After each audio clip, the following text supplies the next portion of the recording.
191 الحمدللہ عدد خلقه ورضا نفسه وزنة عرشه ومداد کلماته والصلاة والسلام على صفوة رسله وخير خلقه محمد وآله وصحبه أما بعد فأعوذ بالله من الشيطان الرجيم بسم الله الرحمن الرحيم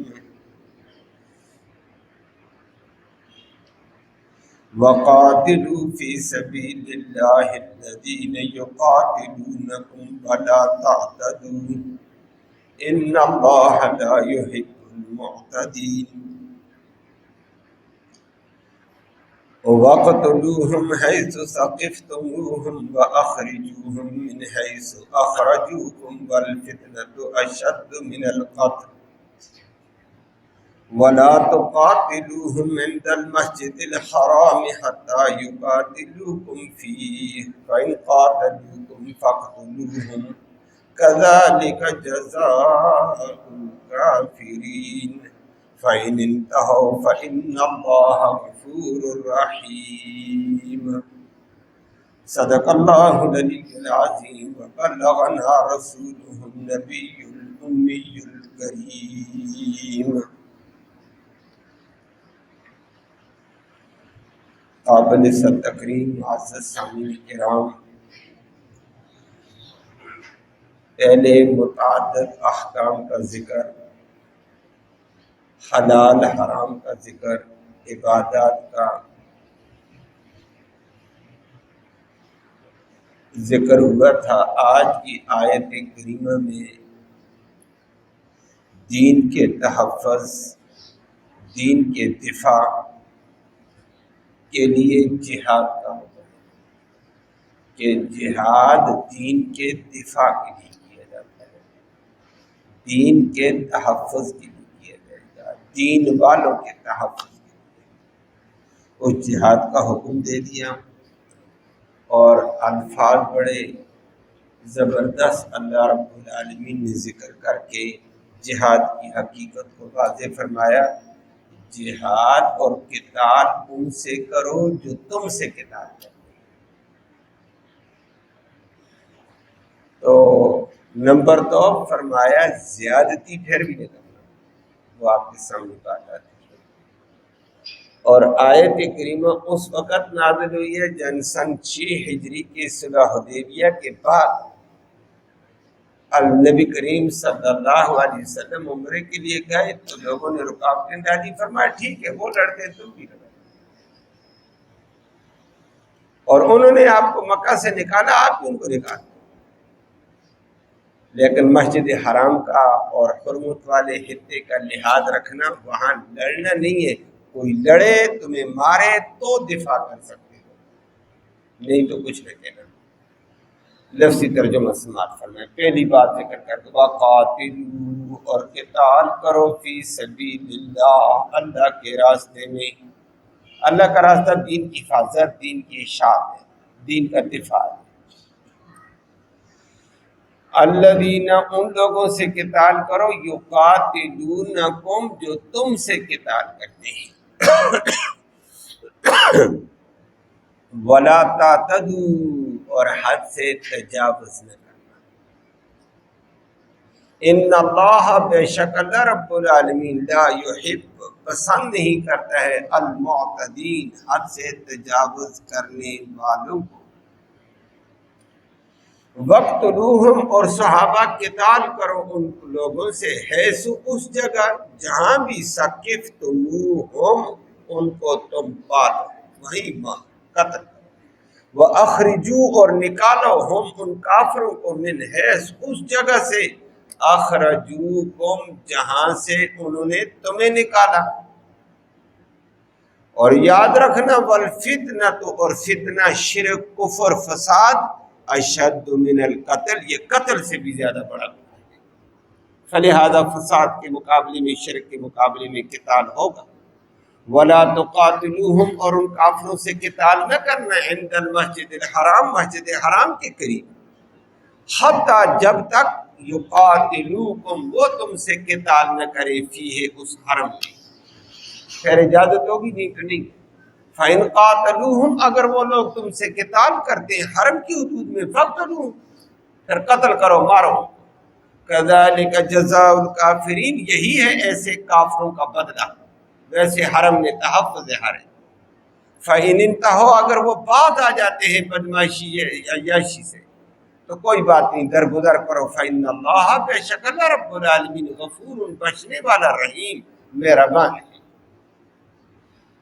آیتوں میں ترجمہ آپ نے سماعت کیا، جہاد کا ذکر ہے، اور جہاد یاد رکھنا دین کے تحفظ کے لیے، دین کی اشاعت کے لیے، دین کے دفاع کے لیے ہوتا ہے۔ جہاد کفر کو مٹانے کے لیے نہیں، کافر کو مٹانے کے لیے جہاد نہیں۔ لوگوں کا ایک اپنا ذہن ہوتا ہے کہ جہاد نام ہے کافروں کو مارو، اس کا نام جہاد نہیں۔ جہاد کفر کے مٹانے کے لیے نہیں ہے، کفر کے مٹانے کے لیے دعوت ہے، تبلیغ ہے، واعظ ہے، تعلیم ہے، اخلاق ہے، اخلاق سے کفر کو مٹاؤ، مسلمان بناؤ، کردار سے کفر کو اپنی طرف لاؤ، دعوت و تبلیغ دلائل کے ذریعے سے، تعلیم کے ذریعے سے کفر کو اپنی طرف لاؤ۔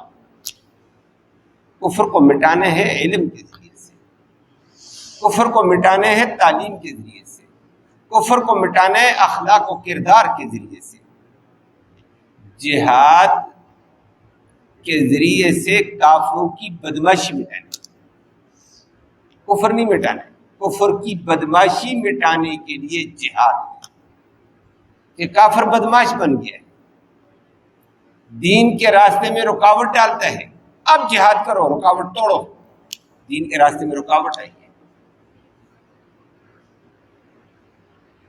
دین پھیلنے نہیں دیتا ہے، اب اس کے سے مقابلہ کرو، ہٹاؤ اس کو راستے سے، دین کا پھیلاؤ آ گیا، دین والوں کو تنگ کرتا ہے، بدماشی ہے، عیاشی ہے۔ فرمایا کہ دین جہاد کرو تاکہ کفر کی بدماشی ٹوٹ جائے، اس کی طاقت ٹوٹ جائے، اس کا زور ٹوٹ جائے، اور وہ نیچا ہو جائے گا۔ جس وقت ہمارے راستے میں رکاوٹ نہیں ہے، دین کے راستے میں رکاوٹ نہیں ہے، دین کی اشاعت کے راستے میں رکاوٹ نہیں ہے، اب دین پھیلاؤ نا، اپنے اخلاق سے، اپنے کردار سے، اپنی دعوت سے، اپنی تعلیم سے، اپنے کردار سے۔ تو دین کے پھیلانے کا مختلف طریقے ہیں، اور نبی کریم صلی اللہ علیہ وسلم ان آیتوں میں آتا ہے۔ صلح حدیبیہ ہوئی، آپ کو معلوم ہے، نبی کریم صلی اللہ علیہ وسلم عمرے کے لیے گئے تھے، 1500 صحابہ کرام کے ہمراہ۔ حدیبیہ کے مقام پر رکاوٹ پڑ گئی، کافروں نے کہا ہم تو عمرہ نہیں کرنے دیں گے، رکاوٹ ہے، لمبی تفصیل ہے، آگے چل کر آئی۔ بالآخر نبی کریم صلی اللہ علیہ وسلم 3 دن حدیبیہ کے مقام پر رکے، صلح ہو گئی کہ اس سال واپس جاؤ، بغیر عمرے کے جاؤ، آئندہ سال قضاء کے لیے آنا، اور 10 سال جنگ بندی کا معاہدہ بھی کہ ہمارے اور آپ کے درمیان میں جنگ نہیں ہوگی، بدر ہو گیا، احد ہو گیا، وغیرہ وغیرہ، اب نہیں ہوگی 10 سال تک۔ یہ بڑی تباہیاں پھیل گئی ہیں، تھوڑا دن سکون، نبی نے بھی فرمایا اچھی بات ہے۔ اور جب صلح معاہدہ ہو گیا تو پہلے لڑائی کی وجہ سے مسلمان کافروں تک پہنچ نہیں سکتے تھے، کافر مسلمانوں کی حدود میں داخل نہیں ہو سکتے تھے، لڑیں گے تھے۔ نبی نے فرمایا یہ صلح ہو گئی، اب مسلمان کافروں کی ملکوں میں، کافروں کی آبادیوں میں، کافروں کی حدود میں داخل ہو کر اپنے اخلاق سے، اپنے کردار سے، اپنے علم سے، اپنی تعلیم سے دین پھیلا سکیں گے۔ بڑا اچھا موقع ہے، اور واقعتاً صلح حدیبیہ کے بعد اسلام بڑا پھیلا گیا، بڑی بڑی ریاستوں کافروں کو بھی نبی نے دعوتی خط لکھے، صحابہ بھیجے، صحابہ کی جماعتیں بھیجی، دین کا پھیلاؤ چلا ہے۔ اگلے سال نبی کریم صلی اللہ علیہ وسلم عمرے کے لیے جانے لگے کہ عمرۃ القضاء ہے کہ ہمارے ذمہ عمرہ رہتا ہے، عمرے کے بغیر ہم راستے سے واپس چلے گئے تو حدیبیہ سے، تو نبی کریم صلی اللہ علیہ وسلم جانے لگے۔ صحابہ سے مشورہ کیا، کافروں سے معاہدہ تو جنگ بندی کا ہے، لیکن کافروں سے معاہدے کی کیا توقع؟ جیسے آج کل ہمارے کافر معاہدہ کرتے ہیں، اپنی بدماشی آتی ہے، ان کے معاہدے کا کوئی پاسداری نہیں ہے۔ ہم سے کہتے ہیں معاہدہ پورا کرو، معاہدہ پورا کرو، خود وہ معاہدے توڑ دیتے ہیں۔ تو نبی صلی اللہ علیہ وسلم فرمایا کافر جو اللہ کے معاہدوں کو نہیں پورا کرتے ہیں، بندوں کے معاہدوں کے اوپر کیا پاسداری کریں؟ اب صحابہ جا رہے ہیں، مشورہ کیا اگر کافر راستہ روک دے اور لڑائی ہو جائے تو ہم تو احرام میں بھی ہوں گے، معاہدہ بھی کیا، تو وہ معاہدے کا لحاظ نہ رکھے تو اللہ نے آئیے آیت اتاری، فرمایا ٹھیک ہے عمرے کے لیے جا رہے ہیں، اور عمرہ بھی مکہ بیت اللہ میں ہوگا۔ بیت اللہ کے دائیں بائیں بہت سارا ایریا میں نے چند دن پہلے ذکر کیا حرم والا ہے، اور حرم والا ایسا حرمت والا کہ بیت اللہ حرمت والا، مسجد حرام حرمت والی، پوری بڑی زمین دور تک حرمت والی ہے۔ وہاں کے شکار کو بھی نہیں چھیڑ سکتے ہیں، درخت کو بھی نہیں کاٹ سکتے ہیں، گھاس بھی نہیں توڑ سکتے ہیں، اسی لیے وہاں کبوتریں پاؤں میں آئیں گی، کوئی پکڑ کر دیکھے گی۔ اپنا ایک نظام ہے خدا کو، ہر چیز وہاں تحفظ ہے۔ اللہ نے آیت میں ان صحابہ کو حکم دے دیا، نبی صلی اللہ علیہ وسلم کو، صحابہ وَقَاتِلُوا فِي سَبِيلِ اللَّهِ الَّذِينَ يُقَاتِلُونَكُمْ، کہ نبی اپنے صحابہ کو لے کر عمرے کے لیے جا رہے ہو، لیکن میں رب اجازت دیتا ہوں قاتلوا، قتال کرنا اللہ کے راستے میں، کن سے؟ الذین یقاتلونکم، جو تم سے قتال کریں۔ اگر وہ معاہدے کا لحاظ نہیں رکھتے، قتال پہ آتے ہیں، لڑائی پہ آتے ہیں، جنگ پہ آتے ہیں، تم بھی کرنا چاہو، جی ہمیں حرام میں لڑو، اگر وہ قتال کرتے ہیں پھر لڑنے، ویسے اگر وہ نہ لڑیں کافر، ہمیں کیا ضرورت ہے لڑنے؟ اس کو کہتے ہیں دفاعی جہاد، کہ کافر حملہ آور ہوا تو ہم کہنے نہیں ہم کچھ نہیں کرتے، اور دفاع کر اپنا اللہ کا بندہ، یہ دفاعی جہاد ہے۔ مقابلے میں اپنا دفاع، اپنے بچوں کا دفاع، اپنی جان کا دفاع، اپنے مال کا دفاع کر، اسلام کا دفاع کر، یہ دفاعی جہاد ہے کہ کافر کی طرف سے حملہ ہو جائے تو مقابلہ کرو، جواب روک دو اس کو، اپنا تحفظ کرو، اپنا دفاع کرو۔ یہ دفاعی جہاد والی آیت آئی ہے، صحابہ کو اجازت دے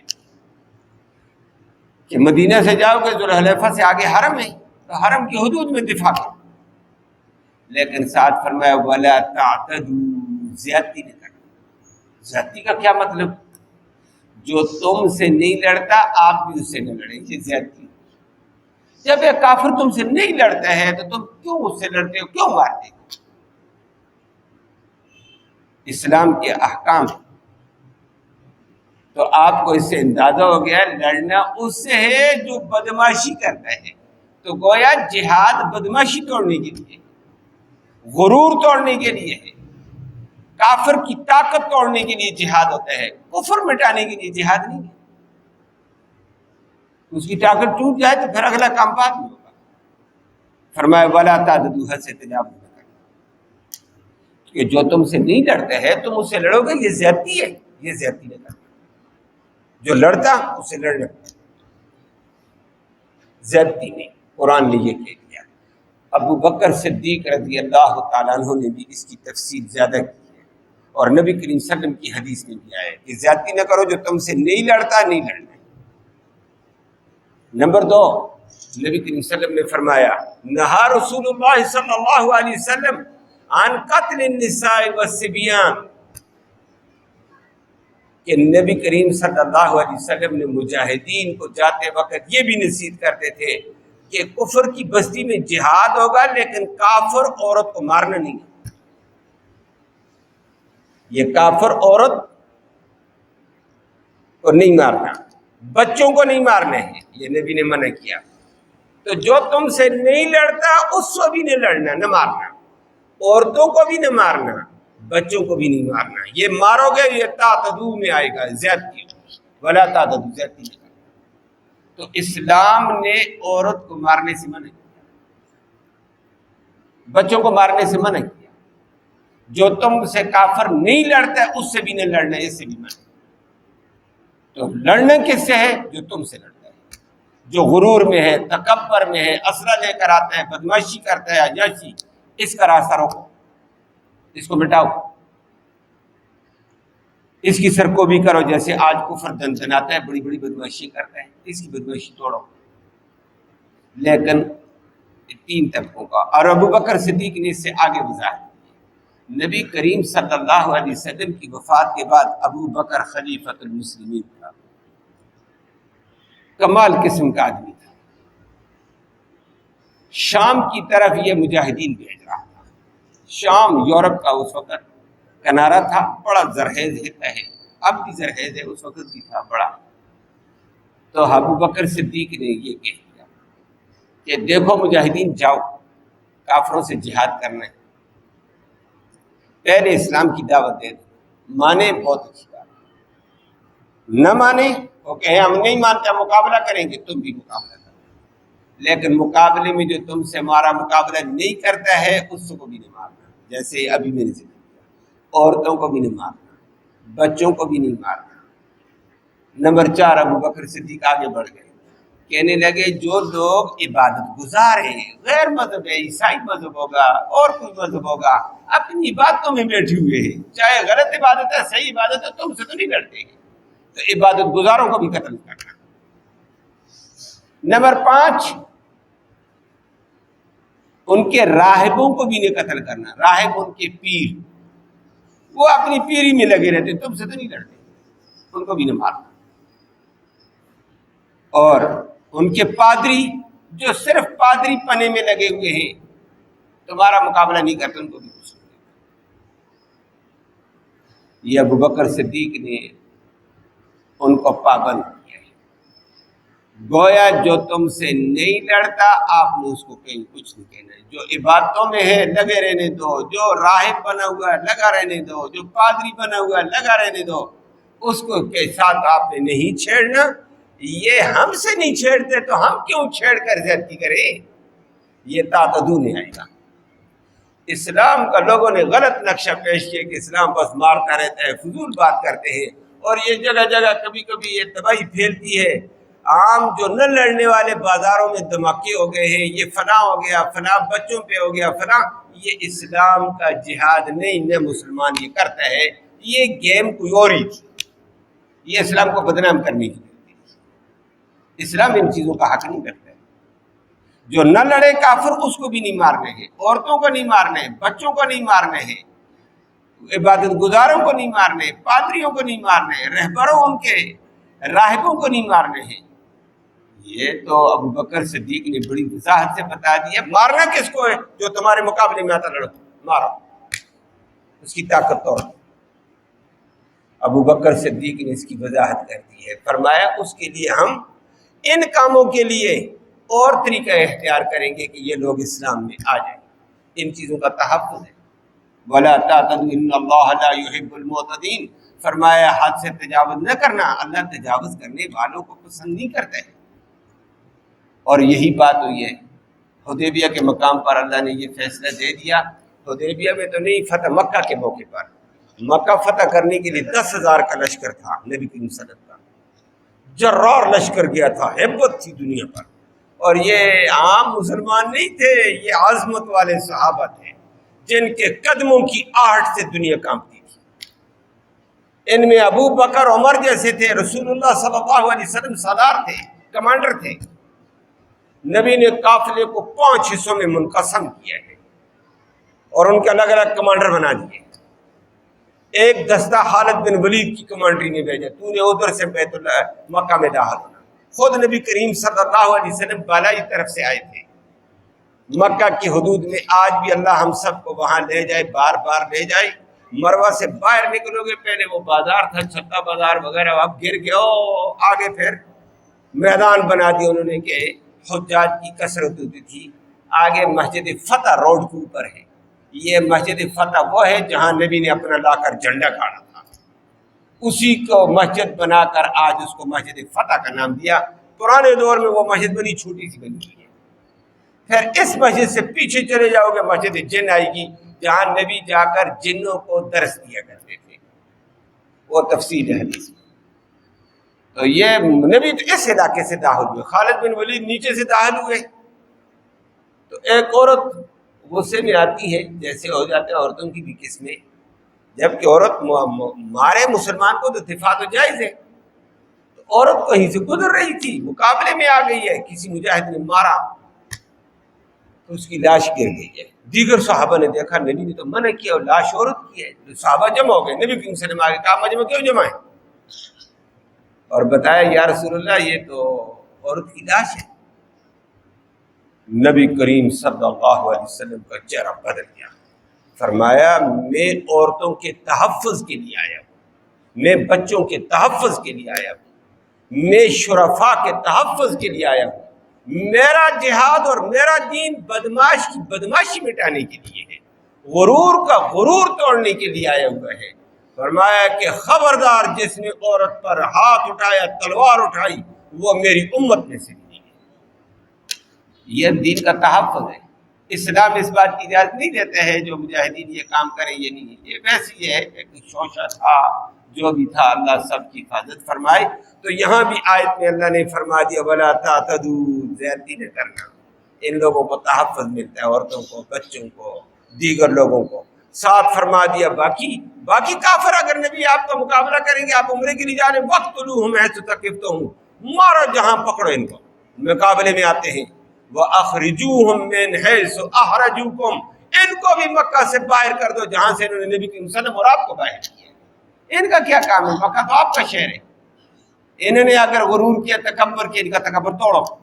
والفتنۃ اشد من القتل، وہ کہیں گے جی قتل کرتے ہو، فرمایا قتل سے زیادہ بڑا گناہ شرک ہے، قتل سے زیادہ بڑا گناہ کفر ہے، قتل سے زیادہ بڑا گناہ بدماشی ہے۔ یہ بدماشی فساد کو جنم دیتی ہے، یہ قتل نہیں کئی قتل جنم دے دیتی ہے، فرمایا یہ بڑا گناہ ہے۔ البتہ اتنی بات کہہ دی وَلَا تُقَاتِلُوا عِندَ الْمَسْجِدِ الْحَرَامِ حَتَّىٰ يُقَاتِلُوكُمْ فِيهِ، مسجد حرام اور حرم کی حدود میں اس وقت قتال نہ کرنا جب تک وہ نہ قتال کریں، اگر وہ قتال کرتے تو پھر ٹھیک ہے، آپ کو بھی اجازت ہے۔ فَإِنْ قَاتَلُوكُمْ، اگر وہ قتال کرتے فَاقْتُلُوهُمْ، مارو ان کو، ذَلِكَ جَزَاءُ الْكَافِرِينَ، کافروں کا یہی بدلہ۔ کافر مسجد میں آ کر حملہ کرے گا اس کو مارا جائے گا، بیت اللہ میں حملہ کرے گا مارا جائے گا، لیکن اگر فرمایا نہیں تو پھر کو ایسے ویسے کچھ نہ کہنا۔ فَإِنِ انْتَهَوْا فَإِنَّ اللَّهَ غَفُورٌ رَحِيمٌ، اگر کافر اپنی شر سے باز آ جاتے ہیں پھر تم بھی اپنا ہاتھ روک دو، اللہ بخشنے والا مہربان ہے، کس کس کو بخشے گا، کس کس کو دین میں داخل کرے گا، اس کی اپنی حکمتیں، اپنے تقاضے ہیں۔ اللہ ہم سب کو دین کے تقاضوں پر پورا اترنے کی توفیق نصیب فرمائے۔ اللہم صلی وسلم دائما ابدا علی حبیبک خیر الخلق کلہم۔ یا اللہ تو رحمت کے فیصلے فرما، کوتاہیوں کو معاف فرما، صغیرہ کبیرہ گناہوں کو معاف فرما، دونوں جہانوں کی سرخوری نصیب فرما، ذلت اور رسوائی سے محفوظ فرما، امن و سلامتی نصیب فرما، دین کے پورے تقاضوں پر مسلمانوں کو چلنا نصیب فرما، ایک دوسرے کا ادب و احترام نصیب فرما، فتنے فساد اور شرور سے سب کی حفاظت فرما۔ یا اللہ مسلمان کو اخلاق و کردار نصیب فرما، اخلاق کی تعلیمات کے ذریعے سے دین کو غالب کرنے کی توفیق نصیب فرما، کردار کی تعلیم سے دین کو غالب کرنے کی توفیق نصیب فرما۔ یا اللہ مسلمان کو حقیقی مسلمان بنتے ہوئے اپنے اسلام کی، اپنے مسلمان کے تحفظ کی توفیق نصیب فرما، کافروں کا یرغمال بننے سے، غلام بننے سے محفوظ فرما۔ یا اللہ اسلام اور مسلمان کو عزت اور عظمت اور طاقت نصیب فرما۔ یا اللہ جو مسلمانوں کے اوپر آئے ہوئے حالات ہیں، ان حالات کو اپنے رحمت کاملہ سے دور فرما دے۔ جن جن مصائب میں، آلام میں، آفات میں، بلیات میں امت مسلمہ ڈوبی ہوئی ہے، یا اللہ ان ساری مصیبتوں کو اپنی رحمت کاملہ سے دور فرما۔ سارے ڈوبے ہوئے ہیں اس وقت، کوئی پانی میں ڈوبا، کوئی معیشت کے دھاندے میں ڈوبا، کوئی مہنگائی میں ڈوبا، کوئی فتنوں میں ڈوبا، کوئی فساد میں ڈوبا ہوا ہے، کوئی طرح طرح کی بہیائی میں ڈوبا ہوا ہے۔ اور سیدھی بات ہے اس وقت امت طرح طرح کی دل میں ہے، سب ڈوبے ہوئے ہیں۔ اللہ سے دعا کرو اللہ ہمیں معاف فرما دے، اللہ ان تمام عذابوں سے ہم سب کو نجات نصیب فرما۔ یا اللہ تمام عذابوں سے نجات نصیب فرما۔ کوئی پانی کی زد میں ہے، کوئی ریلوں کی زد میں ہے، کوئی کس زد میں ہے، کوئی کس زد میں ہے، کوئی بے حیائی کی زد میں، کوئی عرشانی کی زد میں ہے، کوئی فحاشی کی زد میں ہے، کوئی بدتہذیبی کی زد میں ہے، کوئی بدتہذیبی کی زد میں ہے۔ یا اللہ ان تمام مصائب سے قوم کو محفوظ فرما، مسلمان بننے کی توفیق نصیب فرما، دین کا پیروکار بننا نصیب فرما، مرتے وقت کلمہ ایمان نصیب فرما، آخرت میں اس قرآن کی محمد کریم صلی اللہ علیہ وسلم کی شفاعت نصیب فرما، حاضرین مجلس کی نیک مرادیں پوری فرما، نیک ارادوں میں کامیابی نصیب فرما، صلی اللہ تعالی علی خیر خلق۔